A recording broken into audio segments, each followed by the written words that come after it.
Shalom, semangat pagi. Hari ini saya masih ingin berbagi hal yang saya syukuri. Saya teringat beberapa minggu lalu bagaimana Tuhan membantu saya. Jadi, pada ibadah Sabat beberapa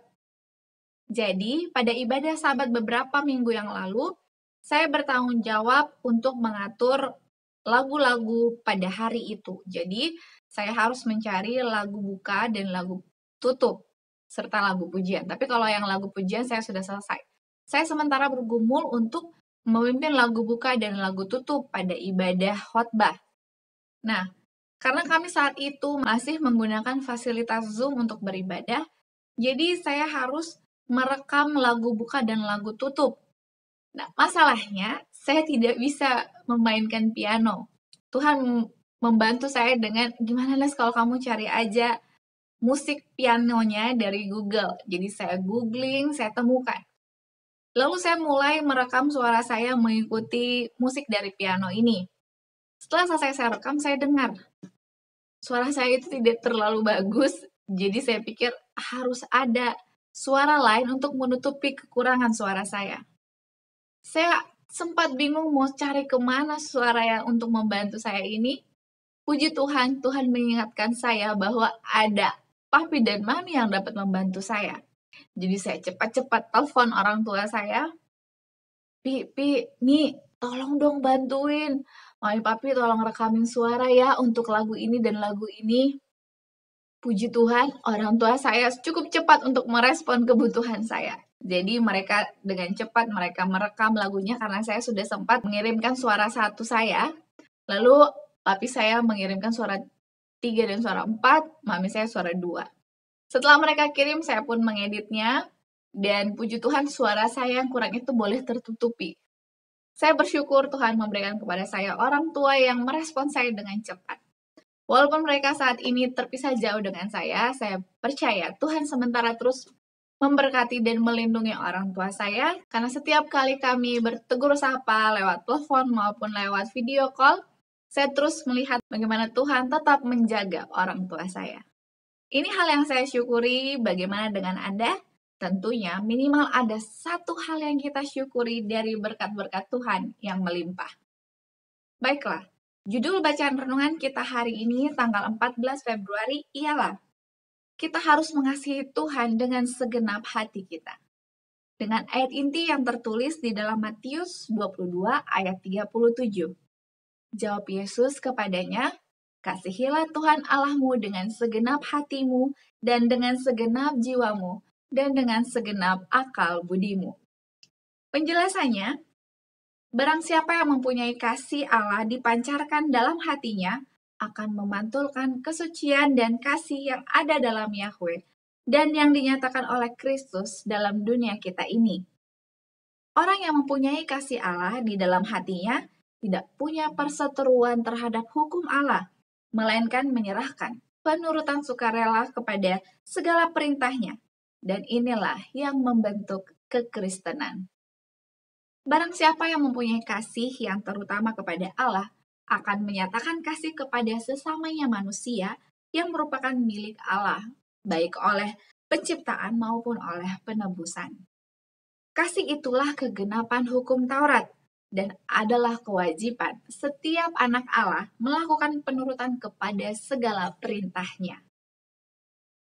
Hukum Allah yang suci dan sempurna ialah satu-satunya standar tabiat yang benar. Kasih itu diucapkan dalam penurutan, dan kasih yang sempurna membuangkan segala ketakutan. Mereka yang mengasihi Allah mempunyai cap Allah pada dahinya dan mengerjakan pekerjaan Allah. Betapa kalau kiranya semua orang yang mengaku Kristen mengetahui apa artinya mengasihi Allah dengan praktik. Mereka akan memperoleh keinsafan terhadap kesucian Allah yang tidak terhingga, mengetahui bahwa Dia mulia dan ditinggikan, dan kemurahannya memenuhi bait suci. Mereka tentu akan mempunyai pengaruh yang berkuasa atas hidup dan tabiat orang-orang di sekelilingnya, yang akan bekerja sebagai ragi di tengah-tengah kumpulan manusia, mengubahkan orang-orang lain oleh kuasa Yesus Kristus. Berhubungan dengan sumber kuasa, mereka tidak akan pernah kehilangan pengaruh yang hidup, melainkan akan selalu bertambah-tambah dalam efisiensi. Kasih kepada Allah harus menjadi suatu prinsip yang hidup, mendasari setiap perbuatan dan perkataan dan pikiran. Kalau dalam kekuatan Kristus kita sedang berusaha hendak mempertahankan suatu penyerahan yang demikian, kita akan setiap hari mengadakan hubungan dengan Allah. Asas-asas hukum Allah akan berdiam di dalam hati dan mengendalikan segala perbuatan. Maka akan wajarlah bagi kita mencari kemurnian dan kesucian, menghindarkan roh dan teladan dunia ini, lalu berusaha membahagiakan semua orang yang sekeliling kita, sama seperti malaikat-malaikat kemuliaan, melaksanakan tugas kasih yang ditentukan kepada mereka. Aplikasinya hari ini, bagaimana kita mengasihi Tuhan, tentunya dengan melakukan hal-hal yang dikehendakinya. Sama seperti bagaimana saya mengasihi suami saya, tentunya saya akan mengetahui apa yang disukai suami saya dan hal-hal yang tidak disukainya. Tidak mungkin kalau saya mengasihi suami saya berbuat hal-hal yang membuat dia kesal.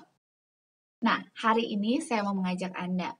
Tentunya Tuhan ingin hadir dalam hati kita karena tubuh kita adalah milik Allah dan bait Allah. Tentunya kita akan menjaga tubuh kita sebagai bait Allah ini dengan menjaga kebersihannya.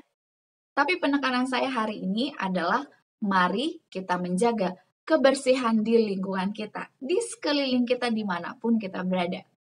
Karena saya masih saja mendapati orang-orang yang membuang sampah sembarangan dari dalam mobil mereka sementara mereka ada di jalan raya. Bahkan saya masih sering menemukan ada banyak sampah-sampah snack yang ada di pinggir-pinggir jalan. Seakan-akan orang-orang yang membuangnya ini tidak peduli dengan kebersihan. Mereka mungkin berpikir bahwa semua tempat di mana mereka jalani adalah tempat sampah. Apa jadinya jika semua orang berbuat demikian? Karena membuang sampah sembarangan tentunya itu merupakan salah satu faktor yang membuat bencana-bencana banjir begitu banyak di kota-kota di negara kita. Untuk itu, mari kita menjaga kebersihan. Slogan kita, awali hari ini dengan renungan pagi. Mari kita terus menggunakan waktu-waktu kita ini untuk menyampaikan ucapan-ucapan syukur dan juga permohonan kita kepada Tuhan. Tuhan yang kita sembah merupakan Allah yang maha mendengar dan maha mengetahui kebutuhan kita. Ia ingin memiliki hubungan yang lebih akrab dengan kita, ciptaannya. Jika ada permohonan doa yang ingin Anda sampaikan untuk sama-sama kita doakan, saya mengajak Anda untuk boleh menuliskannya di kolom komentar di bawah ini, dan saya akan menjadi sahabat doa Anda agar Anda tidak berdoa sendirian. Terima kasih banyak, kita akan berjumpa lagi esok hari di bacaan renungan pagi selanjutnya. Sampai jumpa, Tuhan memberkati.